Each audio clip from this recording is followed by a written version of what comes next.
2022 সালের মার্চ মাসের নিম্নোক্ত লেনদেনগুলোর ভিত্তিতে মাহুনুর এর মানে লিমিটেডের তোমার 3 গড়া নগদান বই প্রস্তুত করতে হবে। তারা এখানে বলে দিচ্ছে যে 3 গড়া নগদান বই তোমাকে প্রস্তুত করতে হবে। তো চলো আমরা প্রথমে হচ্ছে লেনদেনগুলো একটু দেখে নেই। 2022 সালের মার্চের 1 তারিখ হাতে নগদ 5,000 টাকা এবং ব্যাংক জমা ছিল তোমার 10,000 টাকা। তা এটা কিন্তু প্রারম্ভিক ছিল, ব্যালেন্স বিডি হিসেবে আমি দেখিয়ে দিব, ঠিক আছে।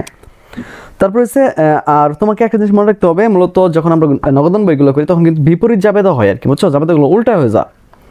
তো 7 তারিখ বলছে রাসেল ট্রেড কর্তৃক সরাসরি ব্যাংকে জমা 5,000 টাকা, খুব ভালো কথা। তো মনে রাখবে ব্যাংকে তোমরা এখনো যারা আমাদের এই গ্রুপটিতে বা এই ব্যাচটিতে অ্যাড হতে পারো না তারা দ্রুত আমাদের সাথে যোগাযোগ করো। তো এই গ্রুপে অ্যাড হতে হলে তোমাকে দুইটা জিনিস করতে হবে। একটা হচ্ছে আমাদের সাজেশনটা নিলে তোমাদেরকে আমরা এই গ্রুপে অ্যাড করে দেবো, ঠিক আছে। তো এই গ্রুপে অ্যাড হওয়ার ফলে তুমি যা যা শিখতে পারবে সেটা তোমাদেরকে একটু বুঝিয়ে দিচ্ছি। দেখো এখান থেকে আমরা প্রত্যেকটা জিনিস সুন্দরভাবে বুঝে দিচ্ছি যে বাংলা ক্লাস নাম্বার 1, হ্যাঁ। তারপরে দেখো তুমি এখানে যে বাংলা ক্লাস নাম্বার 2, মানে একটা সৃজনশীল কীভাবে লিখতে হয়, মানে কীভাবে লিখলে ভালো নাম্বার পাওয়া যায়, সব কিছু কিন্তু এখানে বোঝানো হয়েছে, ঠিক আছে। বাংলা ব্যাকরণ থেকে তোমাদের জন্য ক্লাস নিয়েছে, তো একটা আবেদনপত্র কীভাবে লিখতে হয় সেটা বুঝিয়ে দেওয়া হয়েছে। যে হিসাব বিজ্ঞান নিয়ে তোমাদের যত সমস্যা আছে, হিসাব বিজ্ঞান নিয়ে ক্লাসগুলো করার পরে আর কোনো সমস্যা থাকবে না, ঠিক আছে।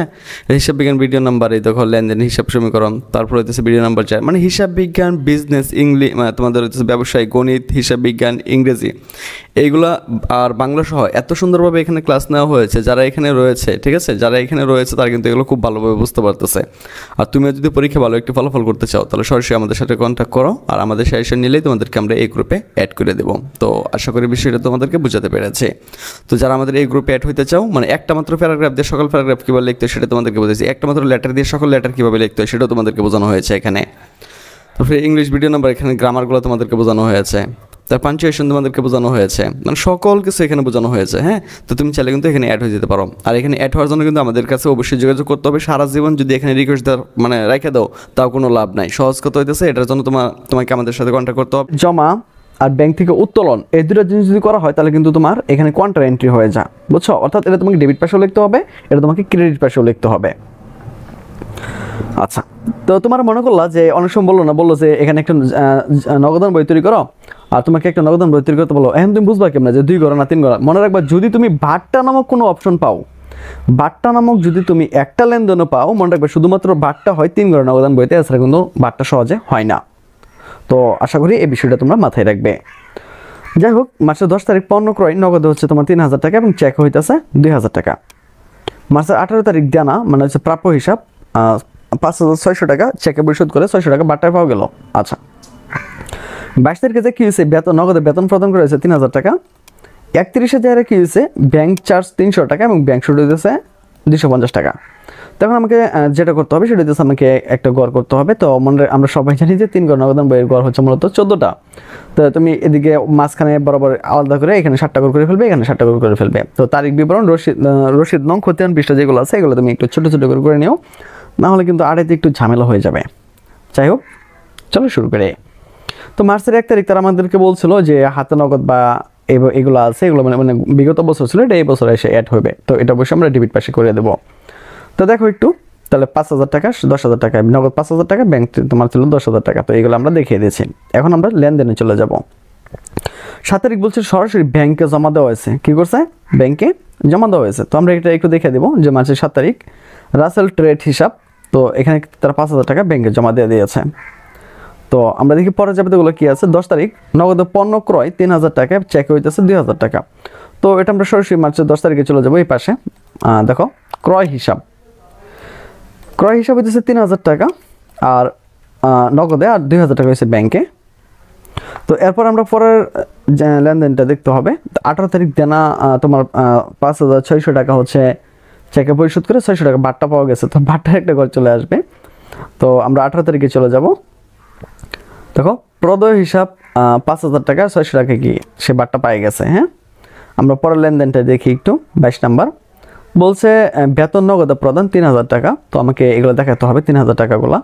তাহলে দেখো বেতন হিসাব 3,000 টাকা। এখন অনেকে বলবো যে স্যার আপনি ডেবিট পাশেগুলো ক্রেডিট পাশে নিতেছেন, ক্রেডিট পাশেগুলো ডেবিট পাশে নিতেছেন, এটা কেন? কারণ নগদান বইটা এরকমই হয়, বুঝছো। যেটা আমরা মনে করি ডেবিট সেটা কিন্তু ক্রেডিট পাশে চলে যায়, আর যেটাকে মনে করি আমরা ক্রেডিট সেটা কিন্তু ডেবিট পাশে চলে আসে। তো সহজ কথা যদি আমি তোমাদেরকে বলতে যাই, আয়গুলো চলে আসে ডেবিট পাশে, এবং তোমার হচ্ছে সম্পদ বা তোমার যদি বলো যে খরচ বলো, খরচগুলো চলে যায় ক্রেডিট পাশে। তো জিনিসটা এরকমই, নগদান বইয়ের হিসাবগুলো এভাবেই করা হয়। দেখো মার্চের 31 তারিখ ব্যাংক চার্জ 300 টাকা এবং ব্যাংক সুদ হইতেছে 250 টাকা। তো একটু খেয়াল করে দেখো, আমরা ব্যাংক সুদটা এখানে লিখবো। ব্যাংক সুদ কত হচ্ছে তোমার 250 টাকা। তো আমরা আবার দেবো এই ব্যাংক সুদটা এই পাশে লিখবো, কারণ এটা আমার আয় হয়েছে, আর ব্যাংক চার্জ যেটা সেটা আমার খরচ হয়েছে, তো আমি এটা এই পাশে লেখাই দেবো। ওই দেখো 300 টাকা, ঠিক আছে। তো আমার এখন যেটা করবো, আমরা সবগুলো যে এইগুলো আছে না, এগুলো আমরা অ্যাড করে ফেলবো, মানে যোগ করে ফেলবো, 5000 টাকা 6000 আর সবগুলো আমরা যোগ করবো। গ্রুপ হচ্ছে যেটা BD study apps by Abdullah, আর আমাদের ফেসবুক পেজ হচ্ছে যেটা বিডি স্টাডি অ্যাপস। তো 15250 টাকা। এখন দেখো আমার কিন্তু এই ঘরগুলা মিলে না, ঠিক আছে, এই ঘরগুলা মিলে না, আমার টাকা কিন্তু কম পড়ছে। তো টাকা কম পড়ছে আমার কোন ঘরে একটু ভালো করে দেখতে হবে, কারণ আমার এই ঘরে 1000 টাকা কম পড়ছে। অর্থাৎ আমার এখানে 6000 টাকা হইলেও একটু খেয়াল করো, আমার এই ঘর যেটা আছে এই ঘরে কিন্তু আমার 5000 টাকা ছিল। তো এই ঘরে কিন্তু আমার 1000 টাকা কম পড়ছে, তো আমি এখানে ব্যালেন্স সিডি হিসাবে এখানে 1000 টাকা নিয়ে নেব। আর এই যে এই ঘরটা দেখতেছো, যে এই ঘরে আমার এই ঘরের হিসাবটা কিন্তু আছে 15250 টাকা, কিন্তু আমার এই ঘরের যে হিসাবগুলো আছে এটা কিন্তু মিলতেছে না। এই জন্য আমরা যেটা করছি, এই যে এই ঘরের যে টাকাটা আছে 15250, তো আমরা এই যে এই 300 থেকে 2000 পর্যন্ত, এই 300 থেকে 2000 পর্যন্ত আমরা সবটা যোগ করবো। যোগ করার পর হচ্ছে আমরা এই টাকাটা থেকে এই টাকাটা বিয়োগ করবো, বিয়োগ করার ফলে আমার পার্থক্যটা এটা আসবে। তো এটার ব্যালেন্স সিডি হিসেবে আমি এটা দেখিয়ে দেবো, তারপর আমরা সবগুলো অ্যাড করে দেবো। অ্যাড করলে আমার এই টাকাটা চলে আসবে।